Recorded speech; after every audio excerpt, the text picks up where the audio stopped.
Hello, everybody. Welcome to Carrow Road. Welcome back to Carrow Road. A beautifully sunny evening here where Norwich City have just ended their pre-season campaign with a 2-0 victory over Dutch side, Eredivisie side, NAC Breda. A very interesting game. Lots of good stuff in there. A winning end, a winning start, and a winning end. They bookend their pre-season campaign. And obviously, in a week from now, it will be the start of that championship campaign that I'm stood here reflecting on rather than pre-season. And this game, always the Carrow Road game, the one before the big one, is usually a dress rehearsal. You usually get some indication, some idea of how a Norwich City head coach of the day is thinking ahead of or leading into the campaign. I think we did see a little bit of that today.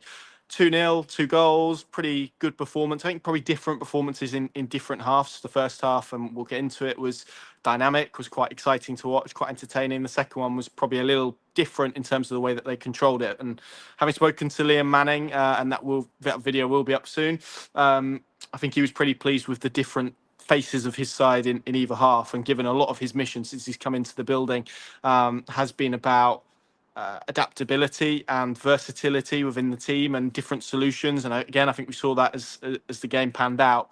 I think he'll be very pleased with what he saw today, because frankly, the development from 8 days ago in Den Haag, where they looked tired, looked fatigued, didn't play very well. It was a pretty under par performance, didn't really create much, compared with today, where they've clearly taken a lot of information on board. There was a lot of good stuff, a lot better combinations and approach play, and all of those different elements were added. They looked a far better team today than I think they have throughout the rest of the pre-season, which is good, because you want to see that progress and you want to see that sort of building up to the championship campaign. Norwich City lined up today, and it was a back three. Again, for reasons I'll get into, it changed and it was a little bit hybrid, but it certainly as a base formation started as a three, was most recognisable as a three. So it was Kovacevic in goal. It was Medic, Darling, and Ben Krezene as a kind of third centre back. It was Stacey Nunez right, and Diallo as the midfield four. Forson and Sienats as kind of the two tens, with Josh Sargent spearheading that. And this is why it was so interesting for me. There was lots of variation out of possession. At times it was a 4-4-2. There were times in possession where Krezene rolled wide, Diallo pushed forward, and it was perhaps a bit more recognisable as almost like a 4-2-3-1 shape. But it was good because it enabled Sienats and Forson to get between lines, to get in pockets of space and operate as they like to do, kind of on the half turn, on the turn, and try and get Norwich City playing. And often when they did that, they took fullbacks with them or midfielders with them, and that opened up space for other people. And it wasn't probably the high possession-based football that we've been used to watching for 12 months from a Norwich City perspective, but it was exciting. It was transitional. They looked really dangerous every time they came forward. I was really impressed with Papa Amadou Diallo, the pace, the energy, the technicality as well that he added to Norwich City's attacks. Sienats as well, Forson. I thought all of those in attacking unit showed real promise, and it was actually those wider areas, Stacey and Forson on the right, and it was Diallo and Krezene at parts, but also Sienats most prominently, who combined really well. And that sort of dynamic nature of the way they combined made for really exciting, entertaining viewing, and created a lot of opportunities. And it was because of a lot of the off the ball stuff that they did enabled them to go and create the opportunities that they did. But that kind of variation, the comfort in which they switched formations, the ease at which they did it, but also the solidity that they did it as well. It looked like a really well structured, well coached team. And let's be honest, in the last 3 years, the elements of Norwich City looking like that have been pretty few and far between. So it has to continue going into the championship campaign. But compared, as I said, to 8 days ago when we last saw Norwich City against Den Haag, this was so much better, so much better, particularly that first half. And Yep, NAC Breda, I think, will be disappointed with the way they defended. They gifted Norwich the opening goal. It's a really sloppy pass in midfield that just popped out. Antti Sienats then takes it, drives towards goal, and it's a brilliant left-footed finish into the bottom right-hand corner to put Norwich City ahead. And 3 minutes later, it was a different goal, but again, a nice goal. Jacob Wright disruptive play in midfield, found Forson, who I have to say has been really, really impressive in pre-season of Ankara Forson, in a more advanced role, in one of those central pockets. It's been very, very good and looks a lot more creative as well. And I think probably reiterates what I've said a few times on these last season, which is I always kind of felt there was a player in there to be found, and actually in a more advanced position where he can take more risks and afford to do that because there's a better structure behind him. He is really impressing and he's really caught the eye and he was good today. And it was a beautifully clipped pass to the back post for Antti Sienats, who could have finished it, just squared it across, and who else but Josh Sargent to tap it in and make it 2-0 inside 11 minutes, I think that was. And that kind of adds to me what I've kind of heard Liam Manning speak about, which is when they have these attacks, when they have these spells, when they have these stages, he wants them to mix up or to, I guess, get the reward at the end of it of their hard work. And to see a Norwich team pressing intelligently, pressing high, all of that is really encouraging. And that was what the first half was about. And they caused Breda a lot of problems with the pace, with the variation that they had in the attack, but also the system that they were sort of rolling with. The 4 and the 5 was really intriguing.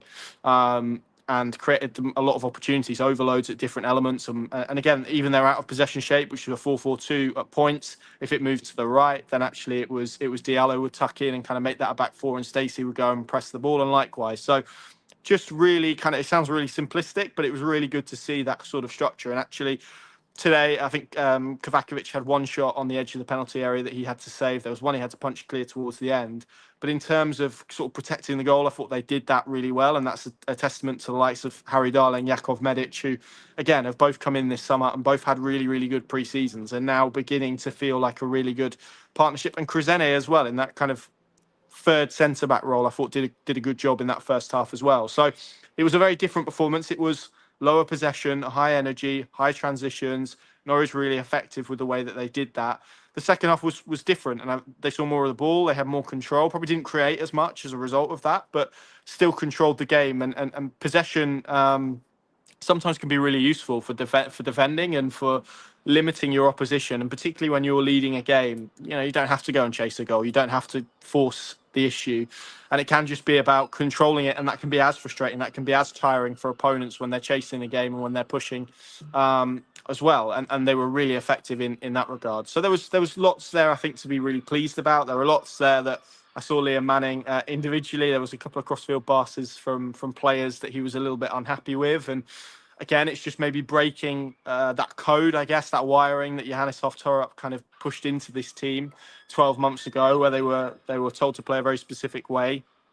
Norwich are much more varied under Manning. There was a lot more willingness to go long when it's on, to look to play behind. And there were times, particularly in that first half, where Breda pushed really high and the space was in behind. And Kovacevic, who's very comfortable on the ball, was willing to look in behind, and Sienats made a run that was found in behind. Diallo's pace and whatnot as well. So all of those different aspects made it quite an interesting performance. And ultimately, if Norwich can carry that versatility, that adaptability, that fluidity in their systems and in their approaches into the Championship, they're going to be a very difficult team to play against, and certainly a more difficult team to play against than they were last season, where so much of it felt, and Liam Manning said this at the fans forum that he did earlier, August now, last month, where they were a little bit predictable at times, and it felt like it was a pretty easy team to work out and to break down and to profit from. If Norwich City can take what we saw today into the Championship season, they're going to be less predictable, they're going to be more adaptable, and it's going to make it more difficult for their opponents to really assess kind of what sort of opponent they're going to get. And there are fundamentals within that in terms of the way they play, the structures they create. They are a team that want the ball, that are comfortable on the ball. You can see that. And as I said earlier, Darling, Medic in particular, Kovacevic as well. I think he's going to give, he's going to put some hearts in mouths this season, I think, with the way that he plays, but so composed, so confident on the ball. And all of these aspects are really important, I think, to building a pretty good team. You look at the ones in the phase that we're in with football generally, you look at PSG and Liverpool to an extent as well, and there is that variety in that play, that their adaptability even at the top level, and that is now, I think, what Liam Manning is trying to incorporate into this Norwich City team. to just make them a little bit more multi-faceted and multi-dimensional in the way that they play the game, and we saw that today. Second half felt a bit more pre-season-y for me, where not too much happened at either end. Lots of substitutes, lots of players getting on the pitch, which was good. Let's speak about some of those individuals then. I've kind of listed 4 or 5 there. Honourable mentions to Harry Darling, who I think's had a brilliant pre-season, really grown into it. Looks a really composed, quality operator in the way that he plays. Jakov Medic, likewise, particularly on the ball, that ability to break lines, really, really good, really comfortable, but also defensively, as I said earlier, has been part of a wider structure. And actually, you look at the individuals within that Norwich City defence: Kovacevic, Darling, Medic, Cordoba, if he's to be the left-sided option. They're all players typically who we've seen and have in their career made quite big, high-profile errors. So if you can get them in a well-structured unit, a well-coached unit that gives that clarity of thought, that doesn't put pressure on them to play a certain way, that can be quite helpful. That can be quite liberating, I think, for defenders, and that can contribute to Norwich City looking a bit better defensively. And certainly off the basis of what we've seen in terms of pre-season, I think it's hard to look ahead to the Championship season. I think there's a lot you can't say, but and can't predict. But I think hopefully I'm seeing a Norwich City team that I'm expecting, famous last words, to be a lot better defensively, and that is a good base to start from. Probably don't think they're going to score as many goals either, but ultimately, if you can get one end right, then it puts less pressure on the other end. They're not going to have to score 3 goals a game, hopefully, to win Championship matches. So those guys were good. I thought the blend was good, and it feels to me quite clear now that Liam Manning is maybe in a headspace where he feels that back 3 is how he wants to start the Championship season. It's understandable for the reasons he's got ahead of him. Wright and Nunez, very technical midfield, but also combine that with a lot of work rate, a lot of energy, very, very good in kind of supporting presses from deeper areas, which was good. And a lot of options in those kind of 10 positions as well. Sienat's, I said, very good. And it feels to me like that probably feels a lot more like his position. It would be good to see him get a run in one position rather than what we had last year, where he was kind of flip-flopping between the two. And that's kind of harder for his development. I sense from him, and I've speaking to someone a little while ago, and I saw similar in Josh Sargent, actually, and not to compare the two, but after Teemu Pukki left, Josh Sargent was one of the players. I think Olympiacos were here. It was that friendly, maybe ahead of the David Wagner season, post Pukki. And I saw from Josh, kind of his shoulders were wider. There was more confidence about the way that he was conducting himself and speaking about himself. And obviously has since subsequently gone on to really kick on his development.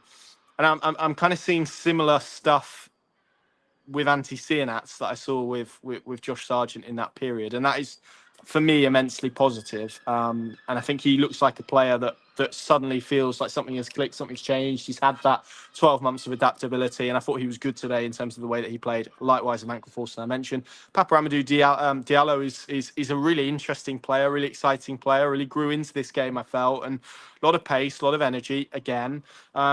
But equally is quite technical and looks quite comfortable with the ball at his feet. I think his ball carrying qualities are going to be really exciting from a Norwich City perspective in the Championship this season, and it's going to be really interesting to see how he does as obviously the rigours of the Championship come in. So that was good as well. So lots of really good elements. Second half, we saw Chris Goran, which was good to see him on the pitch. Didn't really see him long enough to assess, but good to see him out there. Good to see him get some action. Jeffrey Schlupp as well came on.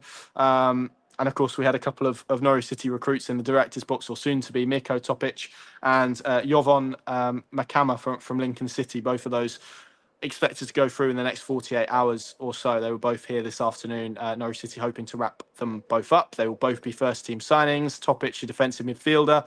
Makama, a versatile forward player, has played central, has played right. Again, you can kind of see how he slots into this front three and the versatility and adaptability to it. And I think someone who has played 30-odd games in League One is not coming in to be a development signing. They're coming in to try and make an impact, to try and stake their claim. And I think what's exciting about him, what's attracted Norwich to him, and that fee is going to be about 1.2 million plus some add-ons, which I think will probably take it a little bit closer to 1.5 if all of those get activated, but clearly structures and whatnot.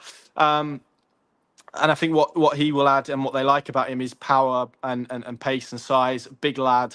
And yeah, by all accounts, did pretty well with Lincoln last season, and impressed, I think, in a friendly last week against West Brom as well, which I think a few West Brom fans were chanting, sign him up at him. But he was here today. He's set to sign for Norwich City. He should be in the door ahead of that Championship opener, as should Topic as well, who was also a big boy, it's fair to say. So you can see how this squad is building, and that sort of leans on to players who weren't in the team today. No Shane Duffy, he was here. He was sort of sat just to the side of the dugout. Anis Ben Slimani and Brad Hills, all of those guys weren't in the squad at all. Asked Liam Manning about that after the game. He was very honest and said that the level of competition in the squad means that their places are probably at risk. Their game time's not going to be quite what maybe they hope it to be. And he's had some honest and difficult conversations with those guys this week, and they could all possibly leave. From what we gather, there's nothing close on any of those guys at the moment, but I think it reflects kind of the wider narrative now with Medic and Darling really impressing. Makes life more difficult for Hills and Duffy, that midfield mix with Topic joining.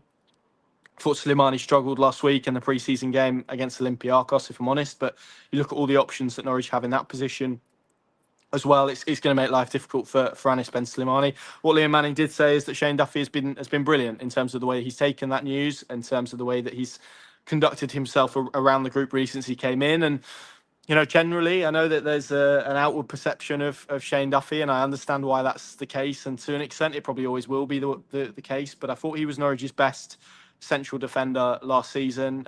In all of my touch points that I've had with him, he's been top, and has, always, I think, spoken very honestly as well, and performed quite well in, let's be honest, two teams that weren't great.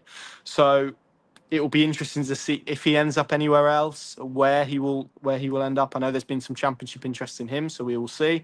But all of that, of course, adds an interesting dynamic. And with 10 players on the bench, or although 2 goalkeepers, you can kind of see where Liam Manning's squad is heading, and it all kind of tees it up nicely next week. So yeah, this was a good day. This was plenty of good stuff, plenty of stuff still to work on. Players at different levels and building into the championship season. Clearly, the cup games early on and that game at Watford will be helpful in that regard to kind of get a few more of those guys up to speed. And we'll see how we go now, because now it's just the time for kind of talking and predicting and all of those elements is over, and now we get to see the real thing, and that starts next week. And it's going to be a difficult game. We know the quality of Alex Neil as a coach, how well organised his teams are as well. So that's going to be a really interesting challenge. And if Norwich City can navigate that and they can win here next weekend, that will give everyone a lot more optimism about what is ahead. So this was good, and hopefully we see a lot more of that variation heading into the championship campaign. Pinkin.com, the place to go. Just bear with us a little bit tonight on videos and various bits. We're 2 men down, so it might take a little bit longer for some stuff to sort of filter through, but it will do. And of course, I will save the final word for the excellent NAC Breda fans who were amazing here today. Before kick-off, the Norwich City brilliantly played kind of their anthem, and there was a lot of shuffling. You can watch the video on the Pink and social channels, but they were top and really, really excellent. And I thought they added to what was a really friendly, really good atmosphere and a really competitive game. And obviously, I was speaking to a couple of the Dutch journalists as well. They were excellent, and I think they start next weekend at Feyenoord. And having visited De Kuip last weekend, that's a hell of a stadium to start in. Not bad couple of weeks for those guys. Thank you very much for watching. Keep it locked to the Pink and channels over the next 48 hours or so. I think it's going to be busy, and we will see you again very soon. See you later.